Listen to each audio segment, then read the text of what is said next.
Hey everyone, and welcome back to the EMT Spot's Blood Pressure Podcast. I'm Samuel Harrison, and with me today is the wonderful Olivia Harper. Hello, everyone. So today we're taking a deep dive into something that's been getting a lot of buzz lately, apple cider vinegar, and whether it really can help lower blood pressure. It's certainly been making the rounds in the wellness world, hasn't it? It has. Some people talk about it like it's a miracle cure-all. Right. But can it really live up to all the hype? That's what we're here to find out. Exactly. We're going to dig into an article from the MT Spot, the website that specializes in all things blood pressure. Great resource. It is. And it had some really interesting insights on apple cider vinegar. I'm curious to hear what you found. Well, one of the first things that jumped out at me was the quick summary at the beginning of the article. It said that apple cider vinegar, or ACV as they call it, may not directly lower blood pressure. Okay, interesting. But it could help indirectly by promoting things like weight loss and a healthy gut microbiome. So it's more about setting the stage for healthy blood pressure rather than being a direct solution. That seems to be the gist. And the article really dives into the why behind that. Apparently, it all comes down to two key components in ACV, polyphenols and probiotics. Oh, those are powerhouses. Right. I was wondering if you could talk a bit more about those and how they might be working their magic. Sure. So polyphenols are antioxidants. They're these amazing compounds found in plants, and they basically help protect our cells from damage caused by things called free radicals. Free radicals kind of roam around our bodies, causing trouble and contributing to all sorts of health issues, including cardiovascular problems. So polyphenols are like the superheroes of the cell world, fighting off those nasty free radicals. Exactly. And then you've got probiotics, which, as you mentioned, are the good bacteria that live in our gut. Right. I know they're important for digestion, but I'm not quite sure how they fit into the blood pressure picture. Well, it's all connected. More and more research is suggesting that a healthy gut microbiome, that's the whole community of bacteria in our gut, can actually have a positive influence on blood pressure regulation. It's amazing. So apple cider vinegar, with its polyphenols and probiotics, might be working on multiple levels to support overall cardiovascular health. That's what the research suggests. It's like creating a healthier environment from the inside out. That makes a lot of sense. But the article also had a bit of a cautionary note. It said that the FDA doesn't regulate apple cider vinegar, meaning the quality and ingredients can vary a lot depending on the brand. What would you say to listeners who are thinking about adding ACV to their routines? What should they be looking for? That's a great question, and it really highlights the importance of being an informed consumer.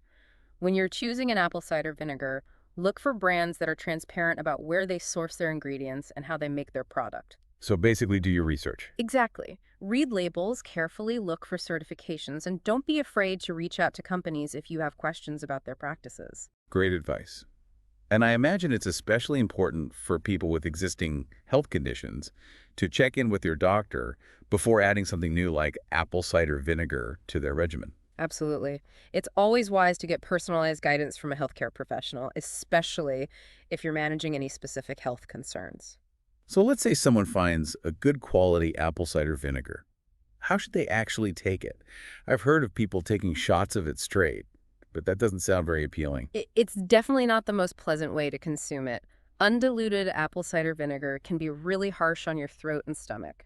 So what's the recommended way? The article suggests diluting it in water, about 3 teaspoons in 8 ounces of water, or adding it to foods like salad dressings or even smoothies.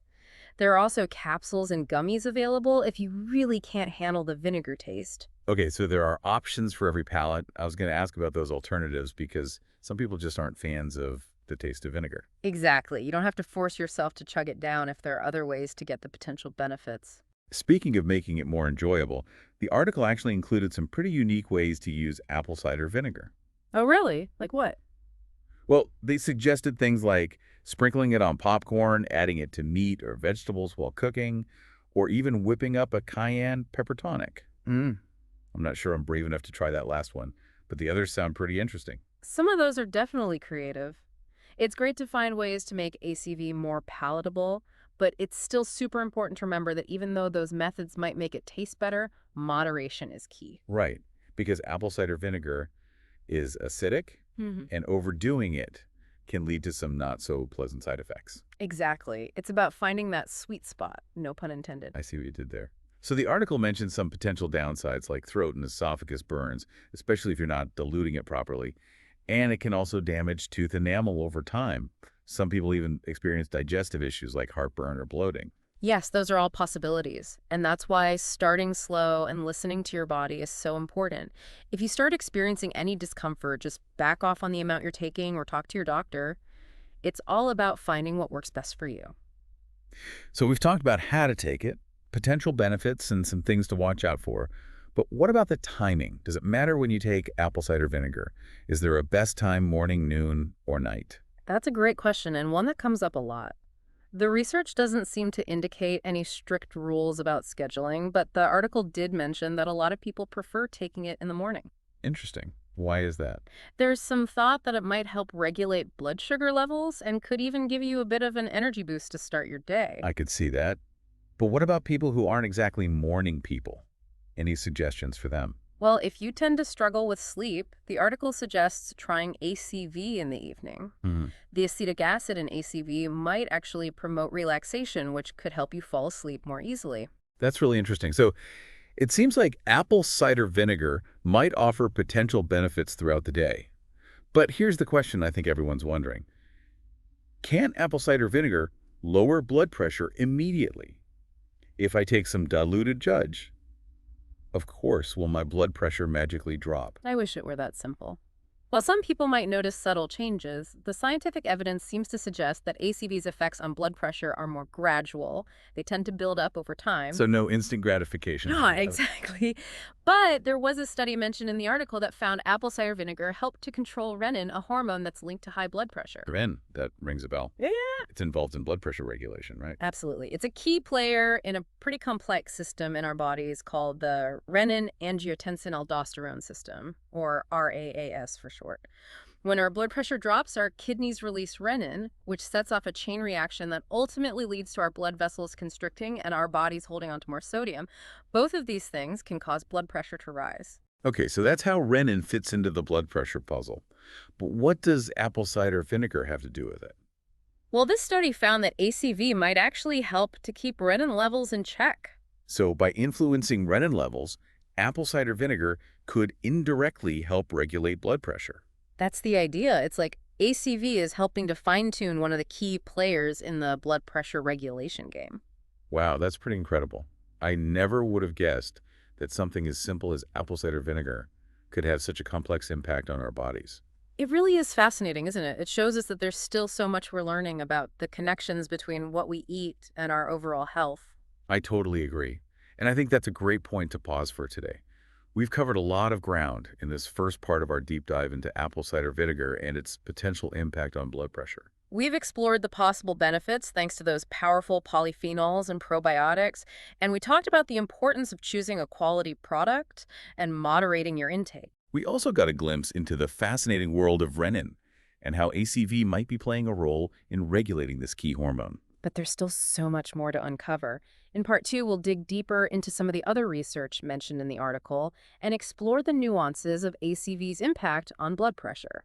So stay tuned, because we'll be right back with more insights on apple cider vinegar and its potential role in supporting healthy blood pressure. We'll see you soon for part 2 right here on the EMT Spot's Blood Pressure Podcast.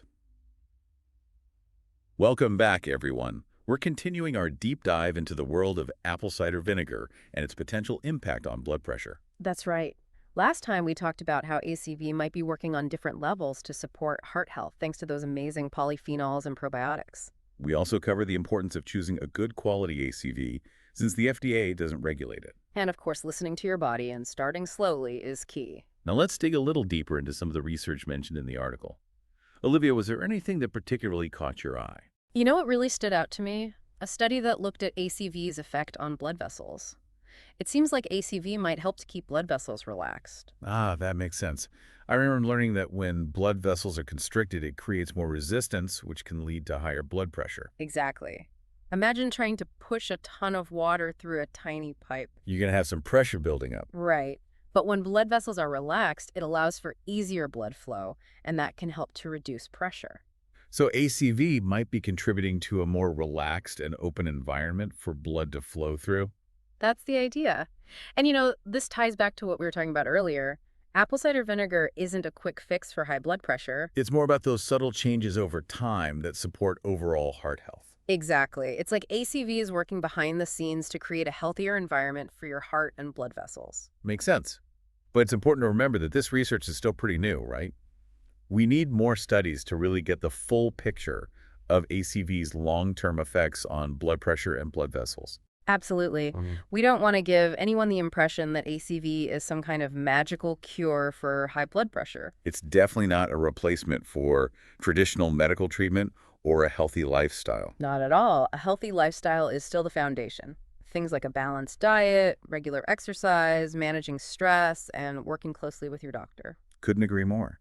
But it is exciting to think that something as simple and accessible as apple cider vinegar might have a role to play in supporting our cardiovascular health. I agree. It's a good reminder that small changes to our daily routines can add up and make a difference. Speaking of changes, the article also mentions some potential side effects of apple cider vinegar. We already talked about the importance of diluting it, but what about people who might be more sensitive to the acidity? That's a great point. Some people might experience some digestive discomfort, like heartburn, even when they dilute ACV. Yeah, that makes sense. In those cases, it's really important to listen to your body. And maybe consider some of those alternatives we talked about, like capsules or gummies. Are there any specific medical conditions where apple cider vinegar might not be recommended? That's where talking to your doctor is super important. They can help you figure out if ACV is right for you, Right. And they can guide you on the dosage and the best way to take it. because everyone is different. For example, people with kidney issues or those taking certain medications like diuretics or insulin might need to be more cautious with ACV. So always err on the side of caution and get personalized advice. Absolutely. Okay, so we've been talking about apple cider vinegar's effects on blood pressure in a general sense, but the article specifically mentioned a study about ACV and a hormone called renin. Can you remind us what renin is and how it relates to blood pressure? Sure. So renin is a hormone that's produced by our kidneys, and it's a key player in regulating blood pressure. Okay. Basically, when our blood pressure drops, our kidneys release renin, and that triggers a whole chain reaction in the body, leading to the constriction of blood vessels and an increase in sodium retention. Both of those things can contribute to a rise in blood pressure. So it's all about maintaining that balance. It's a pretty complex system, but that's how our bodies work to keep blood pressure within a healthy range. Got it. So that's renin's role. But how does apple cider vinegar enter the picture? Well, the study mentioned in the article found that apple cider vinegar might help to control those renin levels. Interesting. So by influencing renin, ACV could indirectly help to regulate blood pressure. That's what the research suggests. It's like ACV is helping to manage one of the key players in the blood pressure regulation game. Wow, that's fascinating. I never would have guessed something as simple as apple cider vinegar could have such a complex effect on the body. It really highlights the intricate connections between food and our health, doesn't it? Absolutely. And I think that's a great segue into the next part of our conversation. In part 3, we'll shift gears a bit and talk about some practical tips and strategies for actually incorporating apple cider vinegar into your daily routine. And we'll also explore some yummy and creative ways to enjoy apple cider vinegar. Because let's be honest, diluting it in water isn't always the most exciting option. Agreed. So stay tuned, folks. We'll be back with part 3 of the EMT Spot's Blood Pressure Podcast. And we're back, ready to wrap up our deep dive into apple cider vinegar and its potential impact on blood pressure. Absolutely. We've covered a lot of ground so far. We have. From those amazing polyphenols and probiotics to the importance of choosing a quality ACV and listening to your body. And of course, we can't forget that fascinating connection between ACV and renin. Right. So much to consider.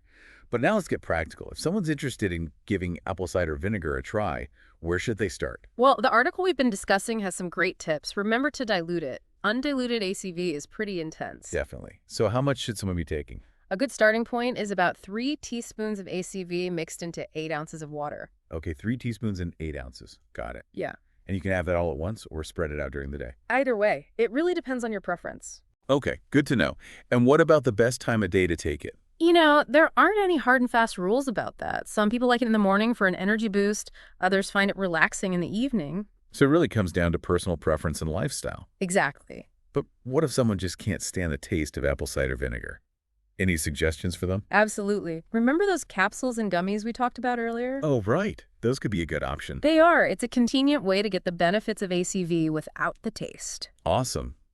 And for those who are a bit more adventurous, The article also had some really creative ideas for incorporating ACV into your diet. Oh, yeah. Like what? Things like adding it to salad dressings or marinades, or even using it to pickle vegetables. Pickled veggies. Love those. Me too. And I've heard of people putting a splash of ACV in smoothies or soups for a little saturalizing. Sounds interesting. And of course, there's always the classic ACV and honey drink. Ah, yes. That warm, soothing drink. A tablespoon of apple cider vinegar and a teaspoon of honey in a glass of warm water. Perfect for those chilly evenings. So many options. There are. It's all about finding what works for you and your taste buds. Right. But remember, even though those creative methods might make ACV more enjoyable, they don't magically turn it into a blood pressure cure-all. Exactly. ACV is not a substitute for traditional medical treatment or a healthy lifestyle. It's about incorporating it as part of a broader approach to health and well-being. Right. Think of it as a potential tool in your toolbox, not the entire toolbox itself. Well said.